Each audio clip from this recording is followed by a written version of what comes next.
Presentando a SUSY. La supersimetría, o SUSY para abreviar, es un nuevo tipo de simetría. Su existencia como posibilidad matemática fue una gran sorpresa para los físicos. Fue propuesta en su forma madura en 1974 por Julius Bess y Bruno Zumino. La simetría, en general, es cambio sin cambio, aplicada a sistemas de ecuaciones.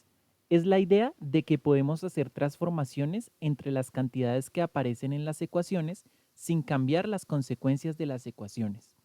La supersimetría es un ejemplo concreto de ese concepto, que implica un tipo de transformación especialmente raro. Ya hemos visto muchos ejemplos de la simetría física. La simetría de la traslación temporal implica transformar lo que significa tiempo, mediante la adición o sustracción de una constante. La simetría galileana, el concepto central de la relatividad especial, implica transformar el mundo, es decir, el espacio-tiempo, mediante la adición o sustracción de una velocidad constante, dándole así un empujón. La supersimetría extiende la relatividad especial para tener en cuenta un nuevo tipo de transformación. Es una versión cuántica de la transformación galileana del empujón que da velocidad. Las transformaciones galileanas cuánticas, como las transformaciones galileanas ordinarias, implican movimiento, pero es un movimiento hacia o desde extrañas dimensiones nuevas. Las nuevas dimensiones de la supersimetría son muy distintas de las dimensiones de la geometría ordinaria. Las llamamos dimensiones cuánticas. Como exploramos antes en nuestra reflexión de los espacios de propiedad, ¿qué puede depender de dónde? La misma entidad situada en distintas posiciones del espacio de propiedad. A menudo se manifiesta como varias partículas diferentes. Nosotros, o yendo más al grano, los gluones, bosones débiles y fotones responden a esa entidad de distintas maneras, según donde estén en el espacio de propiedad. Si te imaginas una partícula moviéndose por un espacio de propiedad, esa partícula se transforma durante el viaje de una clase de partícula en otra clase de partícula. Las dimensiones cuánticas de la supersimetría son también como eso.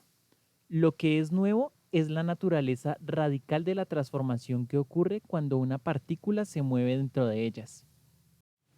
La teoría central se divide en dos partes, que hemos llamado sustancia y fuerza, o, poéticamente, yin y yang. El sector sustancia, compuesto de quarks y leptones, contiene unas partículas que tienen cierta persistencia y textura, unas propiedades que asociamos a la materia terrosa y a la sustancialidad. El concepto técnico preciso que captura lo que todas esas partículas tienen en común es que son fermiones, llamados así en honor de Enrico Fermi. Los fermiones vienen y se van en pares. Como resultado, si tienes uno, no puedes deshacerte de él por completo. Podría convertirse en otro tipo de fermión, o en tres, o en cinco, junto a cualquier número de no fermiones, es decir, bosones, como veremos. Pero no se puede disipar en la nada, sin dejar ningún rastro. Los fermiones obedecen el principio de la exclusión de Pauli. Dicho toscamente, esto significa que a dos fermiones del mismo tipo no les gusta hacer la misma cosa. Los electrones son fermiones y el principio de la exclusión para los electrones tiene un papel crucial en la estructura de la materia. Vimos esto cuando exploramos el mundo exuberante del carbono. El sector fuerza, compuesto de gluones de color, el fotón, los bosones débiles y también la partícula de Higgs y el gravitón, contiene partículas que tienden a ir y venir con facilidad, o, en la jerga, a ser emitidas y absorbidas. Y eso ocurre a menudo en haces. El concepto técnico preciso que captura lo que todas esas partículas tienen en común es que son bosones, llamados así en honor de Satyendra Bose. Los bosones se pueden crear o destruir de forma individual. Los bosones obedecen al principio de inclusión de Bose. Hablando toscamente, Esto significa que dos bosones del mismo tipo están muy contentos de hacer la misma cosa. Los fotones son bosones y el principio de inclusión para los fotones es lo que posibilita el láser. Cuando se les ofrece la oportunidad, una colección de fotones intentarán hacer todos lo mismo, generando un rayo estrecho de luz espectralmente pura. El contraste entre partículas de sustancia y de fuerza, fermiones y bosones es muy severo. Supuso una gran imaginación y mucha audacia concebir que podría superarse. Y aún así, las dimensiones cuánticas consiguieron eso exactamente. Cuando una partícula de sustancia se mete en una dimensión cuántica, se convierte en una partícula de fuerza. Cuando una partícula de fuerza se mete en una dimensión cuántica, se convierte en una partícula de sustancia. Es una especie de magia matemática a la que no voy a poder hacer justicia aquí, pero describiré brevemente la rareza central, que es bastante divertida. Proyectamos las dimensiones ordinarias sobre números ordinarios, los llamados números reales. Tomamos un punto de referencia, que suele llamarse origen, y marcamos cada punto con un número real, que describe cuánto tienes que moverte para llegar allí desde el origen. Los números reales, en una palabra, son adecuados para medir distancias y para marcar magnitudes continuas. ¿Satisfacen la regla de multiplicación? XY igual YX. Las dimensiones cuánticas utilizan un tipo diferente de números, llamados números de Grassmann. Estos satisfacen una ley de multiplicación distinta. XY igual menos YX. Este pequeño signo menos supone una enorme diferencia. En particular, si hacemos x igual a y, obtenemos x cuadrado igual menos x cuadrado. Y por tanto, concluimos que x cuadrado igual a 0. Esta extraña regla codifica en la interpretación física de las dimensiones cuánticas el principio de exclusión de Pauli. No puedes poner dos cosas en el mismo lugar, cuántico. Tras esta preparación, estamos listos para conocer a Susi. La supersimetría es la propuesta de que nuestro mundo tiene dimensiones cuánticas y de que existen transformaciones que intercambian las dimensiones ordinarias con las cuánticas. Cambio. Sin cambiar las leyes de la física. Sin cambio. De ser correcta, la supersimetría será una nueva encarnación profunda de la belleza en el mundo, puesto que las transformaciones de la supersimetría convierten las partículas de sustancia en partículas de fuerza, y viceversa. La supersimetría puede explicar, basándose en la simetría, que ninguna de esas cosas puede existir sin la otra. Ambas son la misma cosa, vista desde diferentes perspectivas. La supersimetría reconcilia los opuestos aparentes en el espíritu del yin-yang, del no es erróneo al tal vez correcto. Savas Dimopoulos siempre está entusiasmado por algo. En la primavera de 1981, ese algo fue la supersimetría. Savas estaba visitando el nuevo Instituto Kavli de Física Teórica en Santa Bárbara, al que yo me había unido hacía poco. Hicimos buenas migas de inmediato. Sabas entraba en ebullición con nuevas ideas y a mí me gustaba partirme la cabeza intentando tomarle en serio. La supersimetría era y es una hermosa teoría matemática. El problema para aplicar la supersimetría es que es demasiado buena para este mundo. Predice nuevas partículas, montones de ellas. No hemos visto hasta ahora las partículas que predice. No vemos, por ejemplo, partículas con la misma carga y masa que los electrones, pero que sean bosones en vez de fermiones. Pero la supersimetría demanda que esas partículas existan. Cuando un electrón se mete en una dimensión cuántica, se convierte justo en esa partícula. Basándonos en la experiencia con otras formas de simetría, tenemos una posición de último recurso llamada ruptura espontánea de la simetría.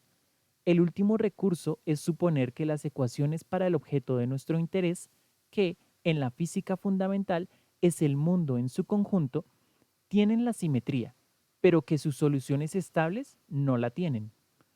Un imán ordinario es el ejemplo clásico de este fenómeno. En las ecuaciones básicas que describen un trozo de calamita, piedra magnética, cualquier dirección es equivalente a cualquier otra, pero la piedra forma un imán y en un imán ya no es cierto que todas las direcciones sean equivalentes. Cada imán tiene una polaridad y se puede usar para hacer la aguja de una brújula. ¿Cómo puede ser esa direccionalidad coherente con las ecuaciones no direccionales? El punto es que hay fuerzas que tienden a alinear entre sí los espines de los electrones del imán. En respuesta a esas fuerzas, todos los electrones tienen que elegir una dirección común en la que apuntar. Las fuerzas y las ecuaciones que las describen quedarán igual de satisfechas con cualquier dirección elegida, pero hay que hacer una elección. Así que las soluciones estables de las ecuaciones tienen menos simetría que las ecuaciones mismas. La ruptura espontánea de simetría es una estrategia para obtener lo mejor de dos mundos. Si tenemos éxito, podemos aplicar unas ecuaciones bellas, supersimétricas, para describir una realidad menos bella, asimétrica, o deberíamos decir subsupersimétrica.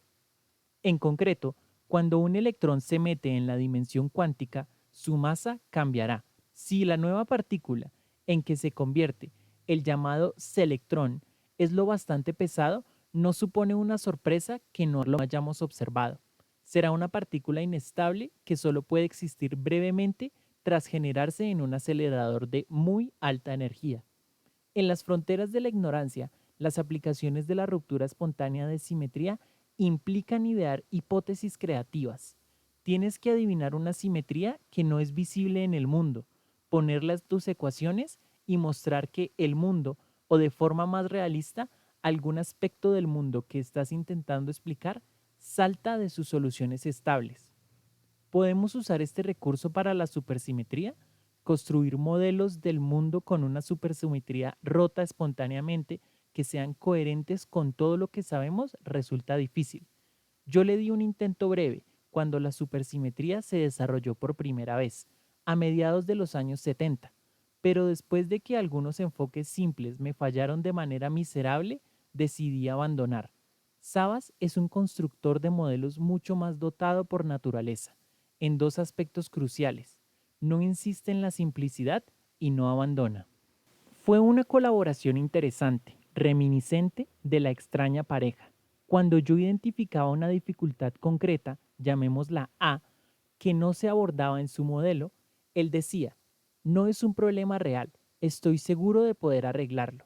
Y a la tarde siguiente volvía con un modelo más complicado que resolvía la dificultad A, pero entonces nos poníamos a discutir la dificultad B y él la resolvía con otro modelo complicado totalmente diferente. Para resolver tanto A como B, tenías que juntar los dos modelos y entonces surgían nuevos problemas. Enjabonar, aclarar, repetir. A no mucho tardar, las cosas se volvieron increíblemente complicadas. Al final, conseguimos parchearlo todo, utilizando el método del agotamiento. Cualquiera, incluidos nosotros dos, que revisara el modelo en busca de errores, se quedaba agotado tratando de seguir las complicaciones antes de ser capaz de señalar una dificultad. Cuando intenté escribir ese trabajo para publicarlo, me hallé inhibido por cierto sentimiento de bochorno sobre la complejidad y arbitrariedad de lo que se nos había ocurrido. Sabas, como he dicho, disfruta con la complejidad. Para entonces ya estaba hablando con otro colega, Stuart Rabi, acerca de la posibilidad de añadir la supersimetría a los modelos de unificación de fuerzas, que ya eran complicados de entrada, por otras razones. Yo no estaba muy entusiasmado con ese apilamiento de conjeturas. Para ser sincero, lo que yo quería mostrar era que eso no funcionaría, de modo que pudiera lavarme las manos de ese follón con la conciencia limpia. Mi plan era encontrar alguna consecuencia general definida que no dependiera de los detalles del parcheado. Se mostraría erróneo y por tanto se acabó. Buena eliminación de la mala basura. Para orientarme y hacer un cálculo definido, propuse que empezáramos por hacer la cosa más tosca, que era ignorar el tema entero de la ruptura espontánea de simetría, que era la fuente de casi todas las complicaciones, y de toda la incertidumbre. Eso nos permitió centrarnos en modelos bonitos, simples y simétricos, al precio de abandonar el realismo. Podíamos calcular si las fuerzas se juntaban en esos modelos. Estábamos siguiendo, sin haberlo pensado, los pasos de Pitágoras y Platón, y por supuesto, haciendo caso del consejo del padre Maley. El resultado fue una gran sorpresa, al menos para mí. En esos primeros tiempos, las mediciones relevantes eran todavía muy groseras y por tanto las líneas de la figura 40 eran más gruesas, lo que indicaba una mayor incertidumbre. Figura 40. Una vez corregidos los efectos de los fluidos cuánticos conocidos, encontramos que la unificación es un fallo por poco.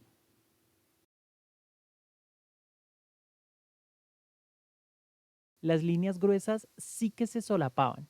En otras palabras, parecía posible, dadas las incertidumbres, que las magnitudes de las distintas fuerzas se unificaran a distancias cortas. Eso era una pista tentadora, famosa entre los teóricos del sector.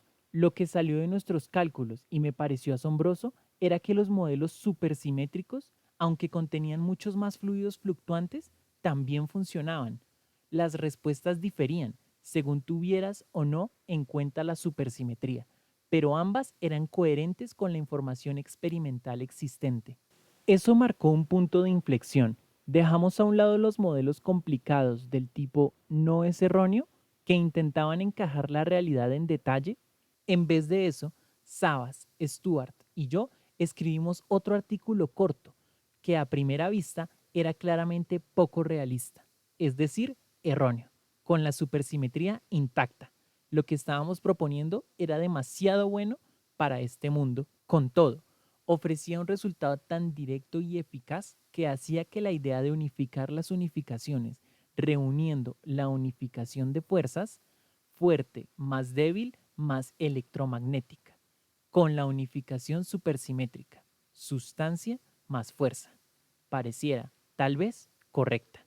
Así que dejamos el problema de cómo se rompe la supersimetría para otro día. A veces el paso más importante para comprender algo es darte cuenta de que no deberías preocuparte de todo.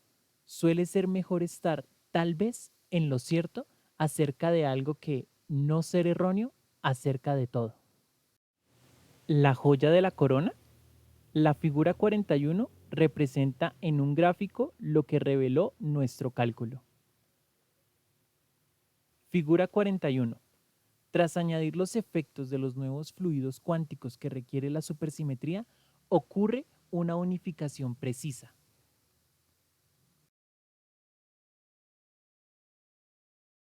La supersimetría introduce nuevas fuentes de actividad en el espacio, nuevos tipos de fluctuaciones cuánticas o partículas virtuales.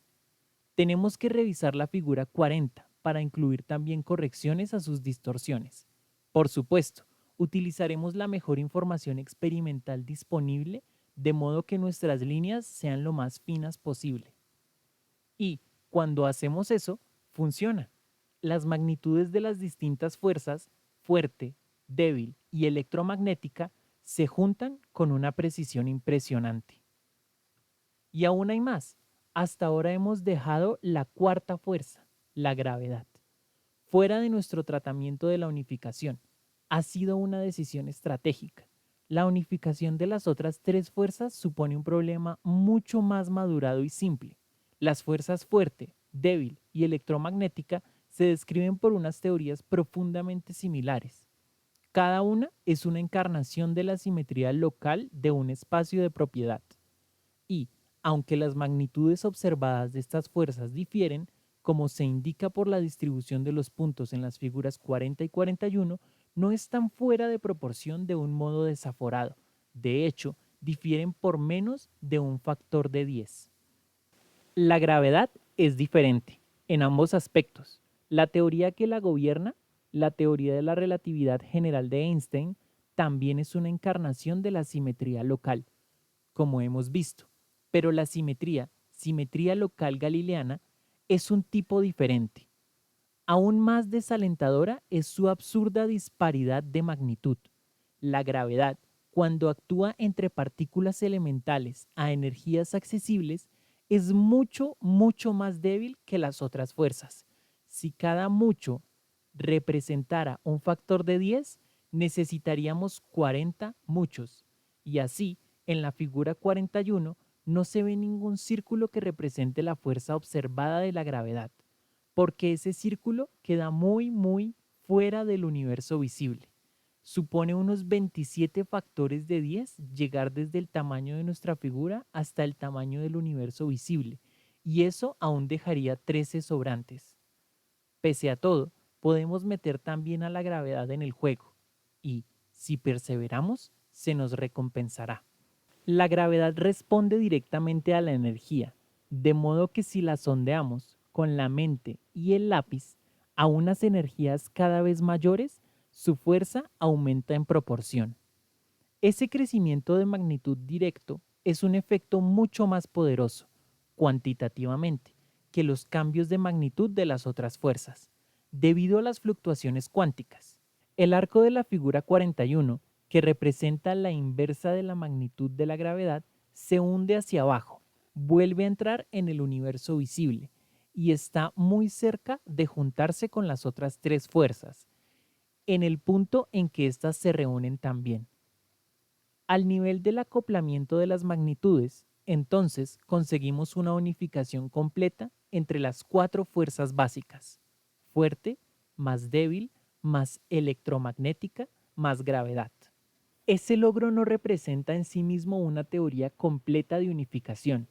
Por ejemplo, tal vez te hayas percatado de que si continuamos extendiendo las líneas de la figura 41 hacia la derecha, las fuerzas se desunificarán de nuevo. Para las fuerzas fuerte, débil y electromagnética podemos desarrollar la unificación. No podemos derivar una teoría totalmente única, no hay bastante información para eso, pero las teorías posibles tienen mucho en común. En concreto, todas requieren partículas nuevas y muy pesadas, como los mutatrones que ya hemos mencionado. Las fluctuaciones asociadas a esas partículas que no se incluyen en la figura 41 hacen que los acoplamientos permanezcan una vez que se han encontrado. No tienen mucho efecto antes de eso. Cuando intentamos incluir la gravedad, las incertidumbres son mucho mayores. Uno de los grandes objetivos de la teoría de cuerdas es explicar cómo la gravedad se unifica con las otras fuerzas, pero ese objetivo se ha mostrado elusivo hasta la fecha. Pese a sus limitaciones, esta unificación de fuerzas es un gran resultado. Emerge de la búsqueda de una respuesta a nuestra pregunta bella y a la corona. Confirma con impresionante precisión y exactitud que la belleza, en su forma específica de simetría profunda, está encarnada en el mundo, ¿o no? Para satisfacer nuestra visión, hemos tenido que apelar a la supersimetría. Como hasta ahora no hay evidencias directas de la supersimetría, esa conjetura es cuestionable. El éxito de nuestro cálculo es, para mí, una fuerte evidencia circunstancial. Por suerte, podemos comprobarlo. Si las nuevas partículas que predice la supersimetría tienen que hacer la tarea que les hemos asignado, no pueden ser demasiado pesadas. Las grandes masas suprimen sus fluctuaciones cuánticas y devolverían la figura 41 al aspecto de la figura 40. El gran colisionador de hadrones debería estar pronto en condiciones de concentrar la suficiente energía para empezar a producir algunas de esas partículas en los próximos 5 años. Apuesto por ello. En la belleza confiamos, en Dios confiamos. Los demás pagan en efectivo. Jean Shepherd, título de su libro. En la belleza confiamos cuando hacemos nuestras teorías, pero su valor en efectivo depende de otros factores. La verdad es muy deseable, pero no es el único criterio, ni siquiera el más importante.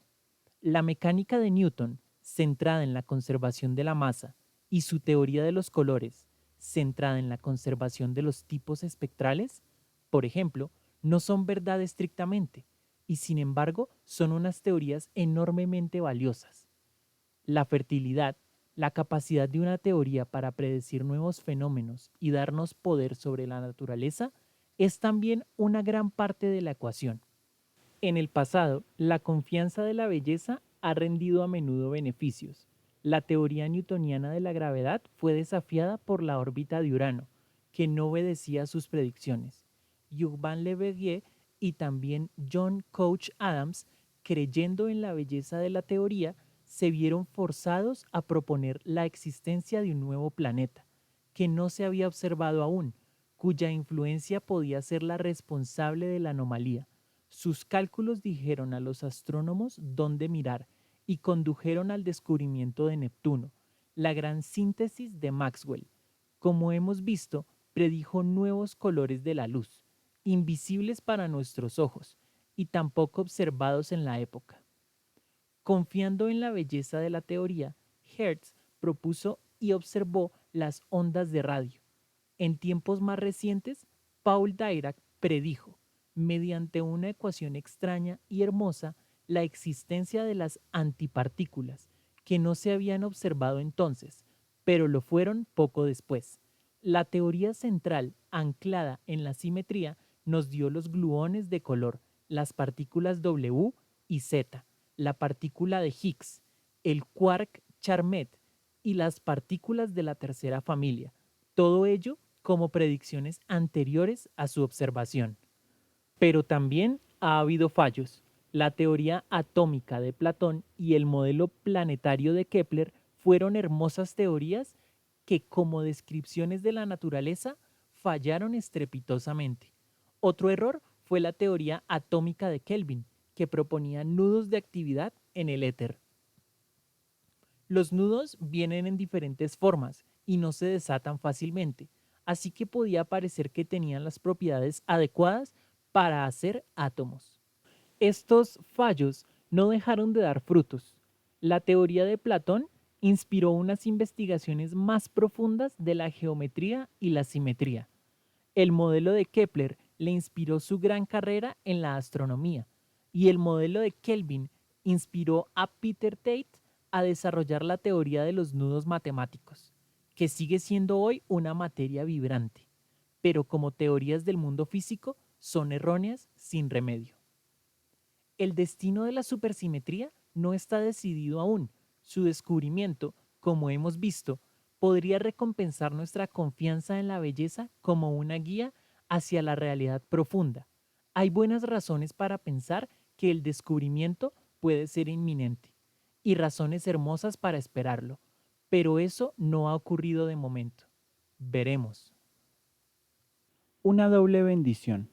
Según la historia del incrédulo Tomás, el apóstol Tomás era escéptico acerca de la resurrección de Cristo y rehusaba creer en ello mientras no hubiera evidencias. Mientras no vea en sus manos las heridas de los clavos y ponga mi dedo en las heridas de los clavos y le meta la mano en la llaga del costado, no he de creer.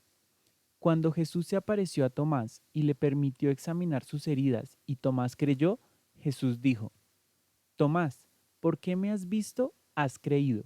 Benditos sean los que no han visto y aún así han creído.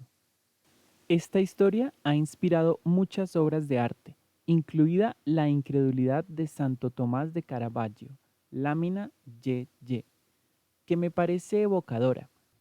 Lámina YY, La incredulidad de Santo Tomás de Caravaggio.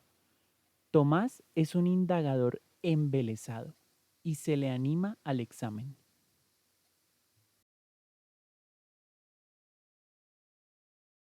Para mí, el cuadro de Caravaggio transmite dos mensajes profundos que van más allá del texto evangélico.